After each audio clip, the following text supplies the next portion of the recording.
Hey YouTube. I just watched the new Avatar movie, Avatar 2 The Way of Water, the other day, and I'm absolutely depressed. Yikes. But I don't necessarily think that's the fault of Avatar the movie. I thought it was wonderful.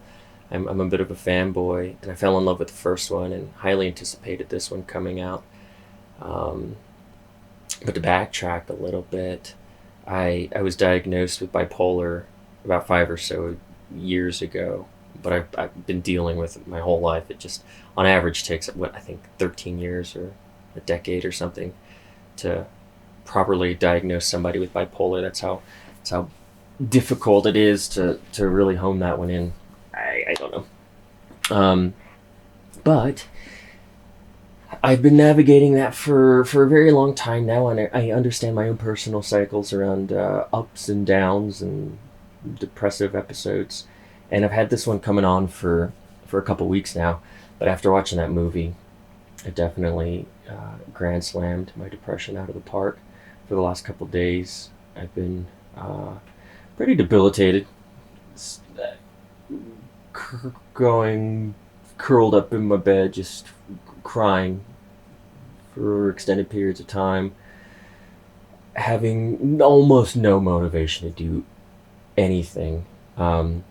Which is, it's kind of wild that I putting this shit together. It's hard enough to, like, if you've ever experienced depression, you know how debilitating it really is. It's hard enough to get up and piss, let alone set up two fucking cameras and a microphone to bloviate about my feelings, and how they relate to a movie or whatever that I just watched. But going back to the Avatar thing, uh, I walked out of the theater feeling like I was hit by a train. I felt like how I typically feel after going through a really heavy, intense psychedelic trip. Not in that of like hallucination or whatever, but more of like being so emotionally taxed, so physically, mentally, and emotionally stimulated for 3 hours. My body was covered in sweat by the time I got out of there.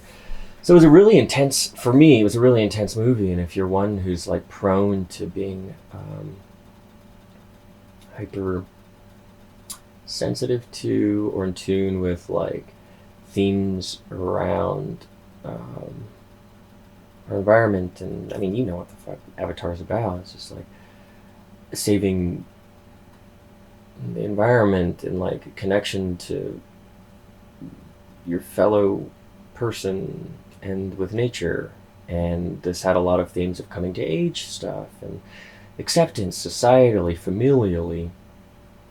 So all of these things that are like picking at my own shit in my head. And like I said, it's just been kind of down for these last couple of days. It got me reflecting on how I felt the first after watching the first excuse me, Avatar, and I kind of felt the same way. Um, I remember being wicked depressed. I've seen this movie over the last 13 years, maybe a couple dozen times. It truly is one of my favorite movies. And each time it does make me a little sad, in all the ways of like, I how wonderful it would be to be part of a world and live um, on a place like Pandora, to be connected with um, a tribe, a culture of people so closely entrenched with each other, and all the other reasons of like grieving the state of the world, how we chose our path as a civilization, where we are going, where our values are, all of these things. And maybe in another video I'll elaborate more deeply on um,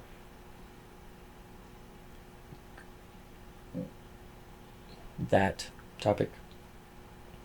But for now, I'll leave it there. Just kind of reflect on some depression stuff that I'm navigating. Like all depression, at least for me, I have to utilize a different set of tools each time to um, not completely spiral. And this isn't to say I have to use tools to feel good or be productive or whatever. I do have tools for that, but more so just to like not go deeper down the rabbit hole. And each one takes its own, again, for me in particular, takes a slightly different tweaked approach than times I've done it before. And this time, usually I can kind of hold it all at bay just by not positive, but healthy mindset and maintaining focus and breathing. And it usually can be mitigated just for my internal landscape. Not this time. This is like a heavy one. And I've like forced myself to have to clean and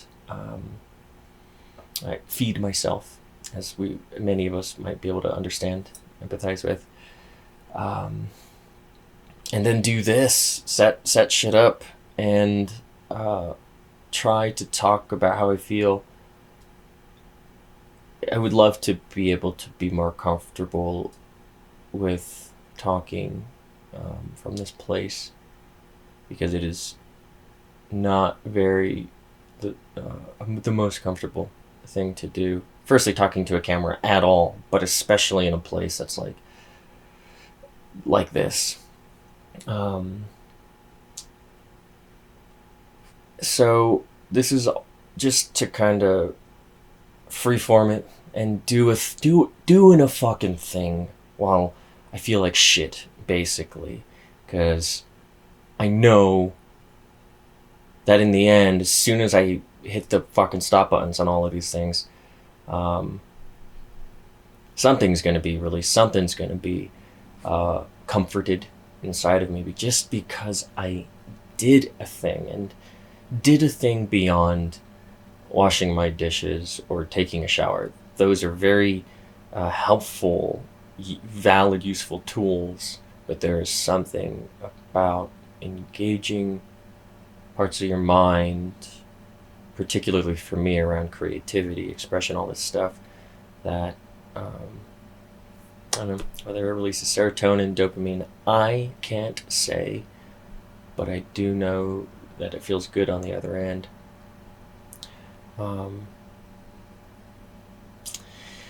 Yeah, maybe I'll leave it there. And again, what is this, episode 2, 3 of the cringe phase of this YouTube channel? Just getting my feet wet and learning how to do any of this stuff. I guess it's just a fucking vlog for now, but here's my vlog. If anything, hey, future Christian, maybe in 20 years you'll look back and have it all figured out and get to relive, if nothing else, this moment, or part of my life, part of your life, part of our life. I'm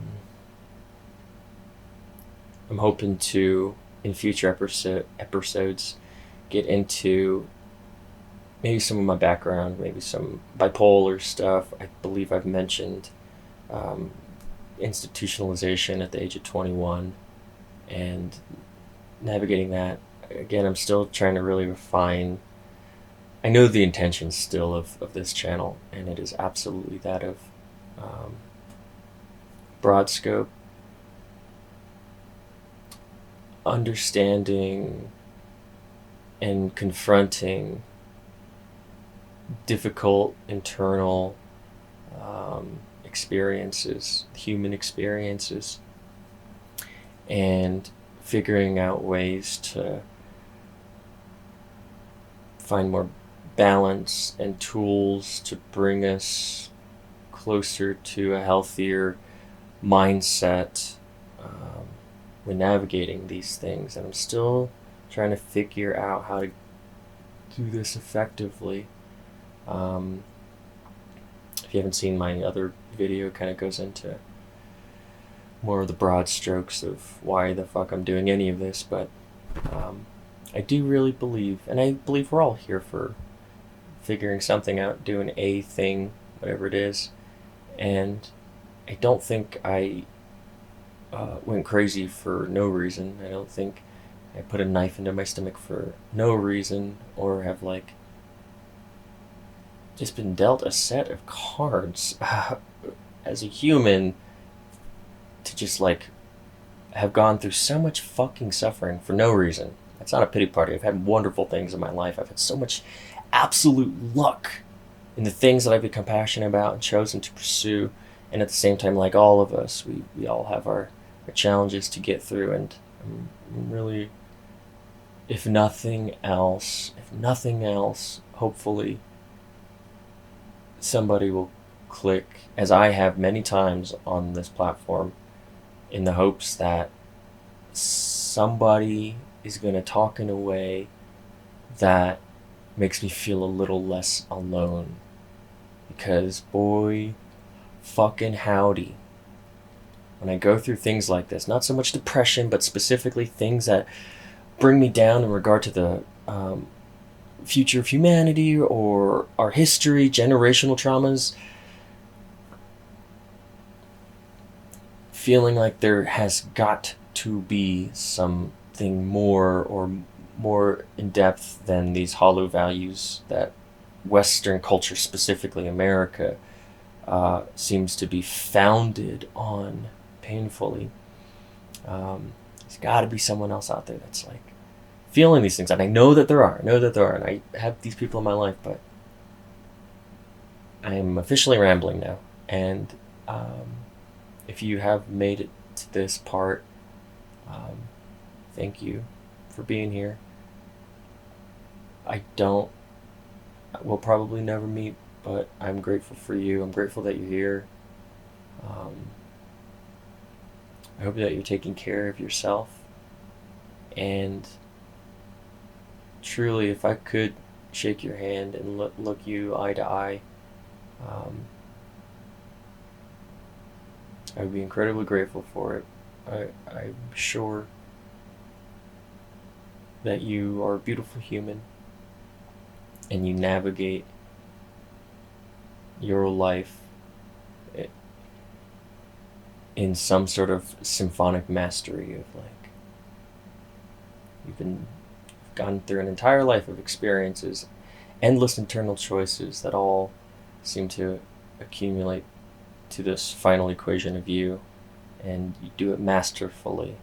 No one could do it the way you do it for yourself. So, I love you. You're wonderful. Thank you. And this little schnoop that's been sitting here by my feet, she helps with the low times for sure. This is Noki. This is Noki, baby. Doobie doobie doobie doo. Alright. We love you. Bye. Bye bye bye.